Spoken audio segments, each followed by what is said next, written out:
This is Alexei Navalny's latest investigation from the Siberian city of Tomsk, released today. An exposé of pervasive corruption which he ties to local deputies of the ruling party. If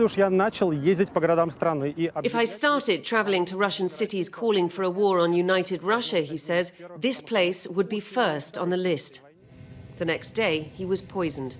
The German government says by a military-grade nerve agent from the Novichok family. Attempts to sabotage united Russia are not looked on kindly, though Putin's grievances against his foremost critic date back more than a decade. And Navalny's team are convinced that the Kremlin is responsible. The fact that it was Novichok, like Putin's signature poison, like leaving the business card of Mr. Putin on the crime scene, it was quite a shock for us.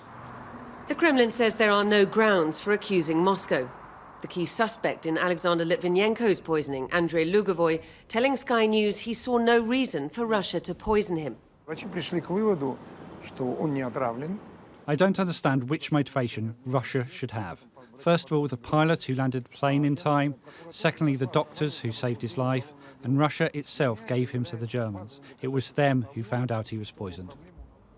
Anastasia Vasilyeva is a close friend and associate of Navalny's. She says he wouldn't be alive if it weren't for the emergency landing in Omsk. If pilots did not land in Omsk, and if maybe medical workers in ambulance didn't treat him in a similar way to the poisoning, so of course he could die.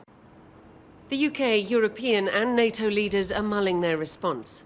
But if Moscow had cared about the consequences, then Alexei Navalny would not be lying in a coma in a German hospital, his body fighting off the effects of a nerve agent attack.